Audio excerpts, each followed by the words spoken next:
Mother-led attachment is when the mother chooses a position to feed her baby.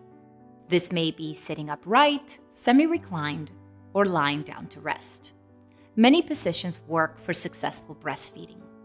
To begin, look out for things your baby does when he tells you he's ready to feed. Crying is usually one of the last actions. Make sure your body is comfortable with your breasts in a natural position.